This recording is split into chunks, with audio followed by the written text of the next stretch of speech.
Still waiting for a big smile out of you. You're up 2-0. What's the story? Are you not happy, or you're only half happy, or? Still to be happy about. You're up 2-0. Job's not finished. Job finished? No, I don't think so. Welcome, ladies and gentlemen, to another episode of the Think Global podcast. I'm your host, International Seth, and today is Thursday, December 17th. We have been expanding our channel very, very rapidly. We have lots of subscribers. So if you like this content, make sure you hit the subscribe button and get instant notification straight to your inbox. This is our 10th episode already, and we are growing rapidly. And I can't think of any better guest to come on in the entire world than my man who's coming on today. He's a professional basketball player, a businessman, a father, and just an overall good human being. My man, Musa Abdul-Aleem. Welcome to the show, Musa. Thank you so much for having me, International Self, man. I'm so happy to be here, man. I'm honored to be invited, man, to speak with you, man. Thank you, brother. Man, mashallah, your shirt is amazing, man. So I want you to tell the people when you got all that shirt. Think global. Hey, you know what? I had it represented. This is the fitting occasion to wear this shirt, and it couldn't be no other better time to wear it. Think global, baby. Think global. We're here, man. Thank you so much for coming on Think Global podcast. I mean, we could have done this episode straight in the studio right here because you're only like 2 minutes away from me in Qatar. But I thank you for coming on, man. And we have a segment on our show that we provide all our guests with 10 seconds to name off some of the countries that you've been to. Now, I know you've been playing, man, so you've been traveling a lot. So you might have a lot more countries within this 10 seconds. But we're going to give you 10 seconds to get on the world call. Saudi, Venezuela, Uruguay, Chile, Greece, Mexico, China, Spain, oh, good. Bahrain, okay, Lebanon. All right, man. That's what's up. That's what's up. That's what's up. Welcome, man. Thank you so much for coming on again. So your world call is pretty exclusive. You've been in South America, you've been in Asia, throughout Europe, obviously here in the Middle East as well. You want to just provide a quick background of your career and how basketball has taken you around to experience these different places? So, you know, my whole family's into sports. My father was a boxer, a basketball player, went to college. My grandfather was a professional heavyweight boxer back in the 50s and 40s. My uncles all played different sports. So it's just in the blood, okay, to be a basketball player. I had to be an athlete. Coming up with my family, you're an athlete. You're a boy, you're an athlete. So my father, being the basketball lover that he is, he just grew us up on playing basketball. So I literally, at the time I was 3 years old, I probably had a basketball in my hand for sure.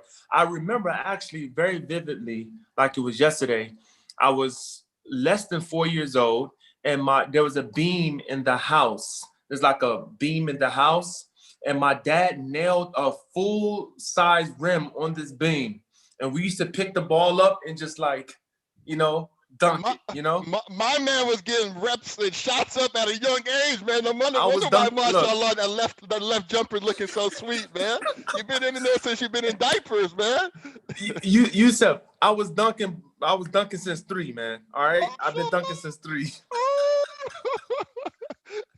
Okay. So alhamdulillah. So let's talk about a little bit about your career then. So obviously, why don't you tell our audience like where you're from, and then a quick overview about your collegiate background, and then let's just go straight into the professional side of it.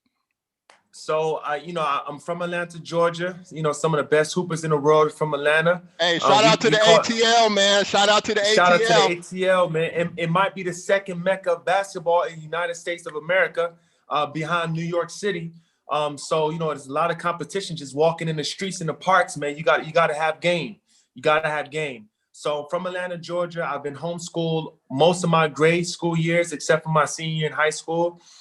Played high school basketball at 4 different high schools, actually, and finished off my high school career at W.D. Muhammad High School in Atlanta.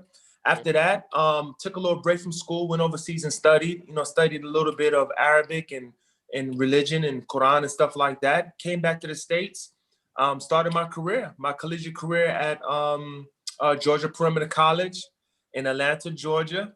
Was freshman player of the year, was conference first team, was preseason All-America. For my second year, I was the top 5 player in the country in JUCO.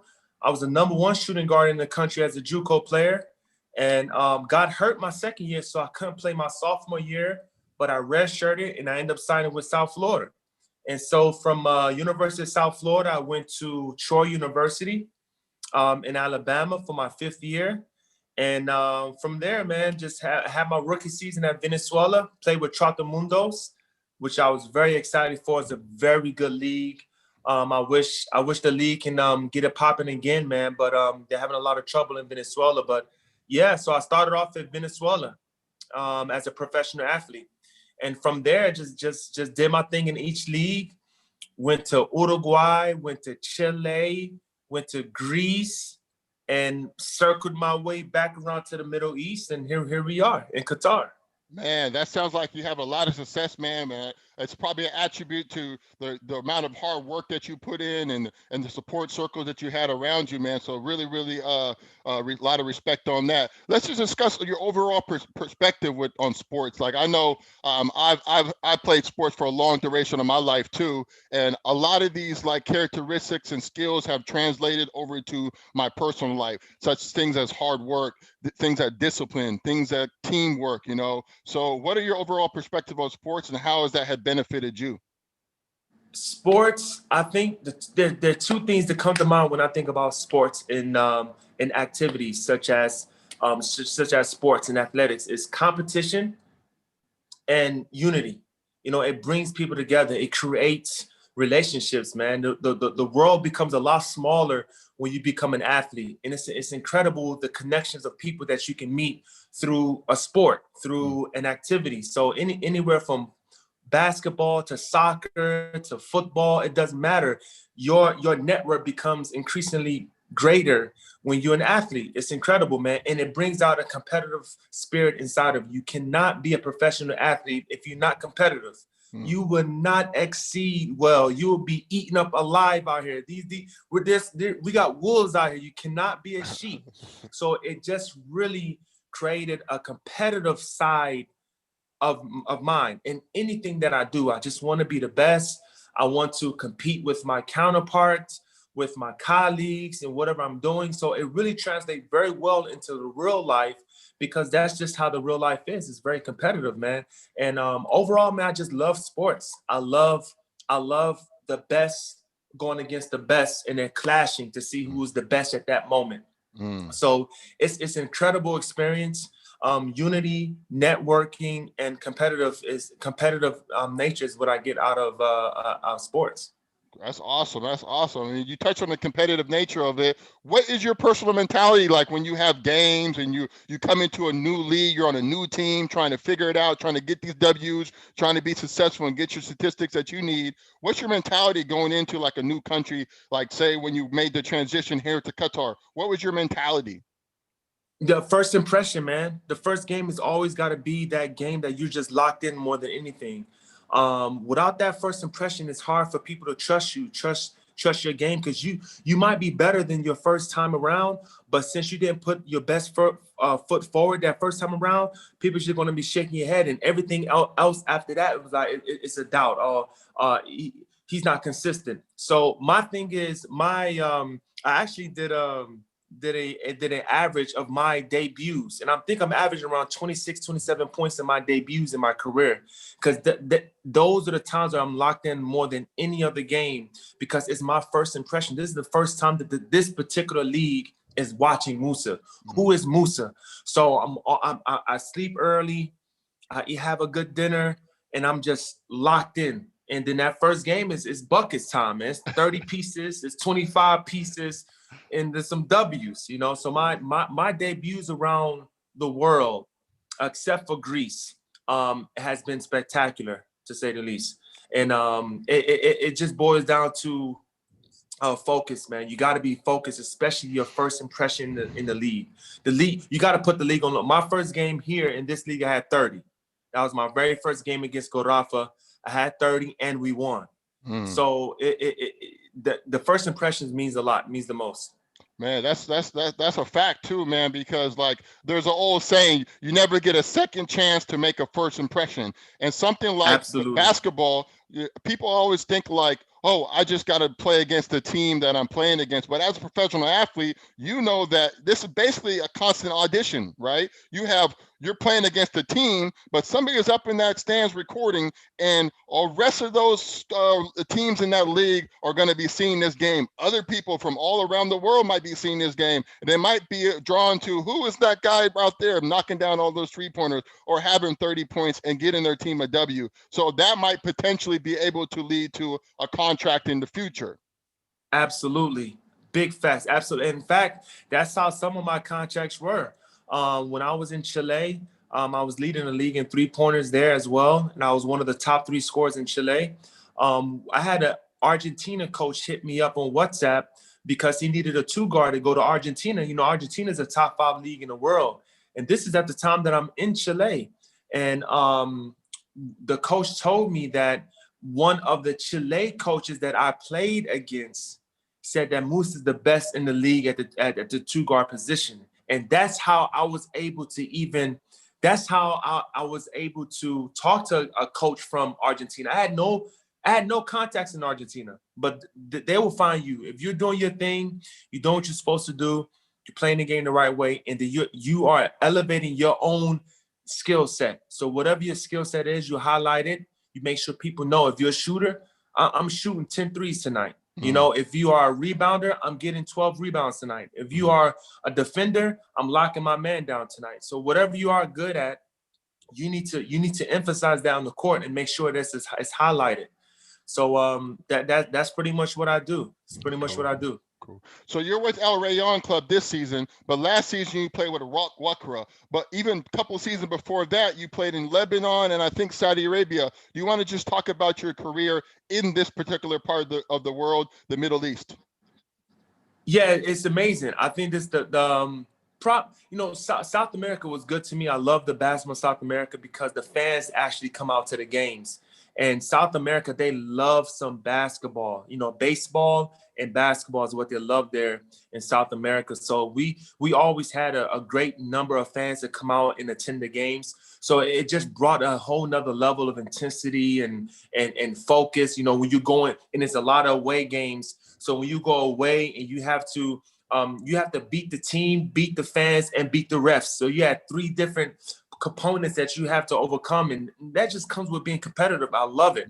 Here it's kind of opposite. You know, you come to the games, it's maybe 25 people at the stadium and in the whole stadium, and it's just there's no home game. So but in Saudi you traveled, and in Lebanon you traveled. Lebanon loved basketball. That was incredible. Lebanon was incredible, especially when you have on a regular game a sold out arena of 12,000, 10,000 people. This is not even a playoff game. So Lebanon was an incredible experience. But in the Middle East, they do love basketball, and but they normally don't attend the games here in this particular between Qatar and Saudi. Normally, Saudi, they do attend the games. They do attend the games. But it's been love. It's been amazing, man. Middle East is amazing, especially as a Muslim. You know, this has been my most favorite, most fun playing basketball here. It's here in the Middle East for sure. I'm able to make my salah. I'm able to not only focus on my professional career, but also my spiritual side, and as a Muslim, and being around the Muslim guys and the mosques around every block, and you're able to pray, and the coaches understand your religion. You don't have to do any explaining. Like when I was in South America, when I was in Mexico, I always had to explain to the coach, listen, these are my prayer times, et cetera, et cetera. In Ramadan, I got to fast. On Fridays, I got to go to the mosque for the ceremony, blah, blah, blah. But here, there's no need for explanation. And the competition is good. And the money is good. It's just been love in the Middle East. Middle East is, I'm glad I stepped over this side for sure. Absolutely. Good. And I want to shout out to our social media outlets. We're on Facebook, Instagram, and Twitter @Azamco Global. And if you want to check out and get one of those hot Think Global t-shirts that Musa has on, or one of these nice little caps or these baller bands, check us out at azamco.com. All right, so you came to the Middle East, and like 2020 has been a very turbulent time, right? We have this whole global pandemic, we have lockdowns taking place, and people have been really isolated within their, or I should say confined within their local areas, okay? But something happened to you during 2020 that was a major change in your life. I think it was towards June or May or? June 15th. Well, I'm gonna play this clip, so let me just play this clip. I think I heard the Iqama to the masjid. The masjid's open. The masjid's open. I think I heard the Iqama. Is that the Iqama? The Iqama? They call the Iqama, the masjid's open? Yes, now they come. The Iqama, the masjid's open. The masjid's open. Yes.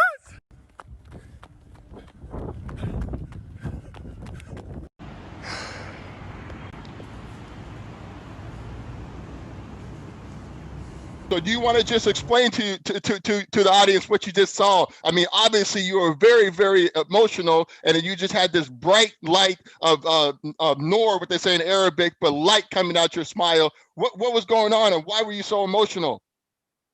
Okay, because you know the COVID. First of all, this film brings back that amazing day. It was the first time that I heard the Iqama coming from the mosque in 3 months. This has never happened to me. This has never happened in Islam, period, where the mosque was shut down for such a long period of time. And so I was raised in the mosque. My dad kept us in the mosque. Me and my brother, we love making our prayers in the mosque. So I have a special attachment toward the masjid, and the way I feel when I pray inside the masjid, it feels like I need it. You know, it's like a drug, but it's a good drug. It makes you feel good. And that's just the feeling I get from praying in the mosque. So when COVID-19 happened on March 15th, they shut the mosque down, you know, for 3 months. So March 15th was the day that they shut it down. And June 15th was the day that they opened it up.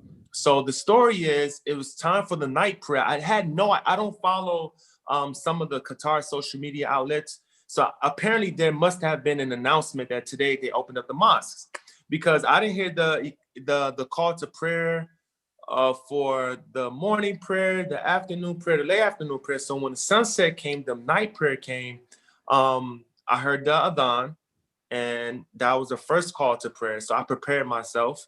And then I heard the second call to prayer, which they come. I was going crazy. I was like, there's no way. Are they calling the adhan 2 times? I couldn't believe it, you know? So I'm running. I went to my wife and said, that's the Iqama. I think the masjid is open. Are the masjids open?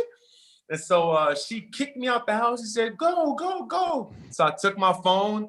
I took whatever I had, took my sandals, and I was running towards the mosque, like literally running, half sprinting, right? Because I'm just full of excitement.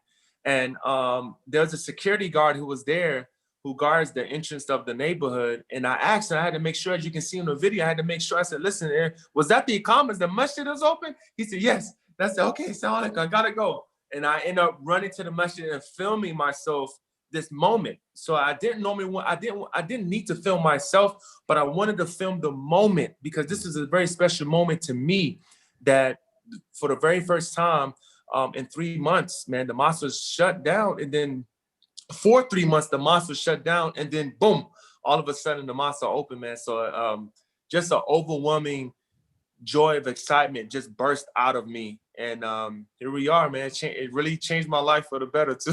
Yeah. So I just want to add a little bit of about context to the background for audience who don't know. Ramadan is a time for like extra prayers within the mosque, and usually like families would get together to break their fast at the sunset. So during COVID, or during this time, people weren't allowed to really mix like that. So not only were you only praying inside the house, but we didn't really see anybody, right? So it was like an emotional time, and I can relate to you. When I found out the mosque was open, it was kind of a major relief. So you said that this impacted your life. Like, you want to explain, because you got a lot of notoriety because of it. I believe that you were on Alcast TV, your social media, and lots of people have heard that story and watched the video. How has this impacted your life?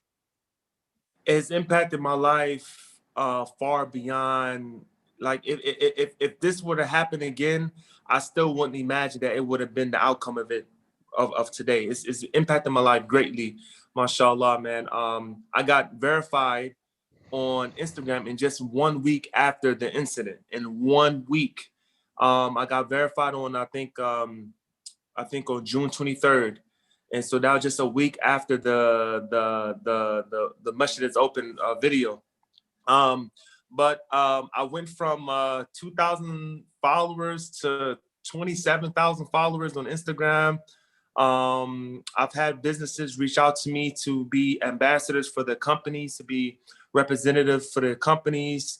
One of which is Raw Health Cafe, which reached out to me and wanted me to be their public relations manager and one of a partner in the actual business. And they actually want me to be the face of the entire franchise, which is the headquarters is here, Raw Health Cafe right here in Qatar.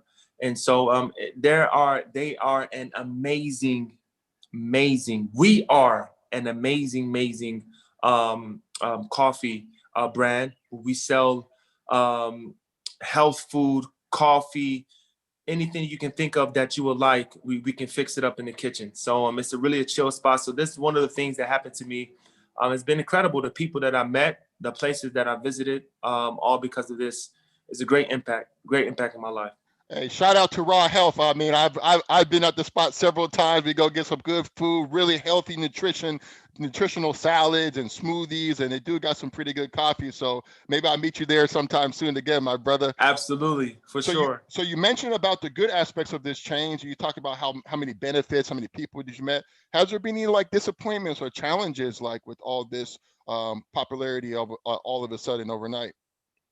No, there's no, I didn't see any negative. The only challenge I have for myself is just how I use it. How do I use the popularity? How do I use my platform?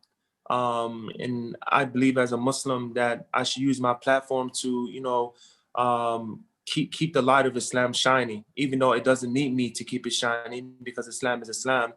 But at the same time, it's like, how can I help other people understand the religion of Islam and remind them that this is just a beautiful way of life, that if you're not Muslim, you should probably investigate yourself and look into it. So I really didn't want to use my platform to make money. I wanted to use my platform to spread da'wah. Da'wah has been one of my biggest things, even as a child. Me and my brother, when we were young, man, we were 12 years old, 13 years old, 14 years old.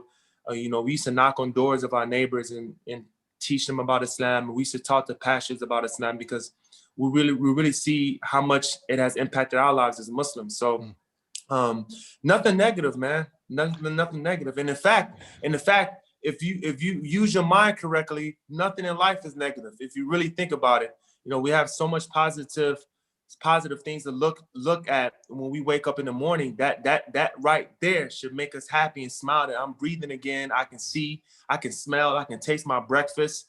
There are so many people who can't even do those things. So we as normal people should have no negative insight in our life, really. I know negativity exists, but I don't believe in it, man. I think positivity is always here and in your heart, man. So if you work towards being positive and always thinking gratefulness and gratitude, you should never be negative, man. Nothing should be negative.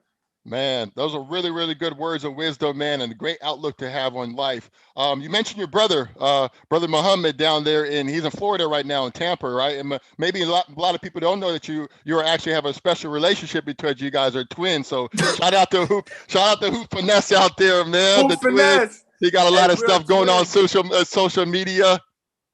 He's more popular than me, man. My brother he's the better half. Muhammad is amazing, man. Shout out to Hoop Finesse, man. Shout out to Hoops Finesse. And you guys always go back and forth with all these jokes. I can't find out who will really win on one-on-one. Like, I want to see the one-on-one game and find out who really going to win. Hey, when that time comes, Yusuf, when that time comes, inshallah, man, we gotta go live. We're working on some things to get them here, inshallah. So we see how it plays out. But until that time comes, man, I can't wait to put that on live one-on-one, man. That would be amazing. Yeah, may God make it easy for you guys. So you guys been living in Qatar now for about a year and a half. I had the opportunity to meet you and your lovely family. Our daughters have some time to play together. They're very close in age. How do you like Qatar, and like what's your general feel about Qatar since you've been here? And let me be very honest with you, Yusuf. Qatar is probably the best country that I've ever visited. Overall, it's literally the best country that I've ever visited. My family is very safe here. We're very comfortable.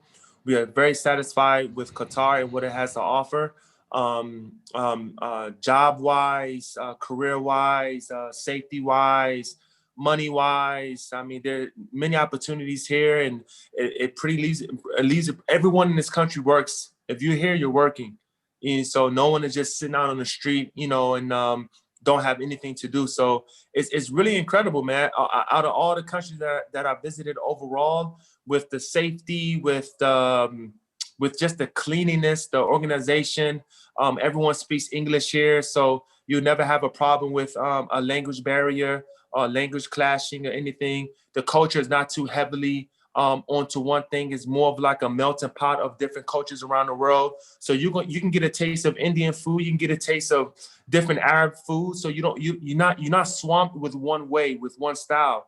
And that's just one of the beauties of Qatar, man. It's just a big melting pot of different people, living in one city, and it's safe.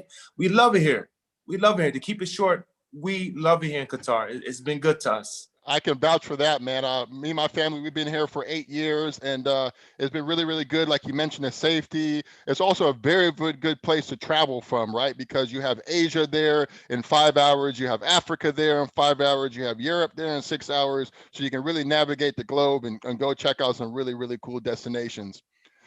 So, ladies and gentlemen, my guest today is Musa Abdul-Aleem, and you can follow him on Instagram at Pull Up for Success on IG. Musa, what's going on next over the next couple of years? So you're in Qatar, you kind of made a base here. You mentioned Raw Cafe, which is a great venture that you're into, being the face of the franchise. I know you have a couple of other ideas. You have a clothing line, you're playing basketball, you just played in the 3-on-3 here in Qatar. What's going up? What's going down, my man? There's no particular plan. Everything's kind of focused on basketball right now since we're in the season. But I'm sure that the other ventures that I would like to partake in, which I don't necessarily want to mention right now, but for sure there are a few things that I'm looking to get into. But since we're in the season right now, Sean, I want to focus on basketball and just really put my energy into that. But we might have some good things popping, man. Besides the coffee, I want to venture out into different things that I think that I'm very good at. So one of those things is personal training. So and we're also looking to open up a new brand store line of coffee as well. We can talk about that another time. So we got some things cooking. For sure. The countertop, the stove is being used. Okay. We just didn't fix the plate yet. So we're cooking some things on the stove, but we haven't fixed the plate yet. I got you. I hear you. Best of success. Best of luck with all the success, man. Why don't you go ahead and shout out all your social media outlets and make sure that you find a giveaway for people to find out that are in Qatar, audience that are in Qatar, to come pull up at Raw Cafe. Yeah. So listen, I want to shout out Raw Cafe. You guys can follow me at pullup4success_1. I want to shout out to you, man, to International Self, man, for being a great friend, a great father, great husband, man. Incredible ball player. If you guys don't know, this guy can hoop, man. And shoot, if it wasn't for his bummy knee, he'd be in this league right now, hooping with us guy. But he got to get his knee fixed. So just shout out to all the people, man, who's been positive and been supporting me and supporting everyone.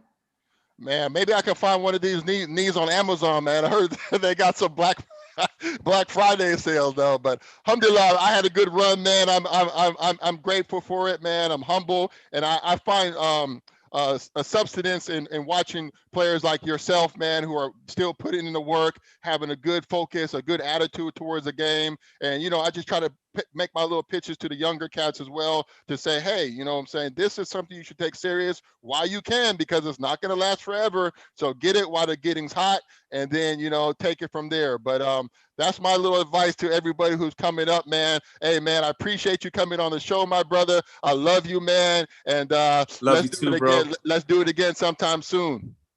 Love you too, bros. Without a doubt, man. I'm honored to be your guest, man. And no doubt, but anytime you want me to be a part of this beautiful show, you can have it, man. You got my number, man. All right, there he is, ladies and gentlemen, Musa Abdul-Aleem. Go follow him on Instagram and watch the man who said that the masjid is open. Think Global, Amazon.com, Azamco Global on social media. We're taking it to the next level, y'all. Until next time, peace.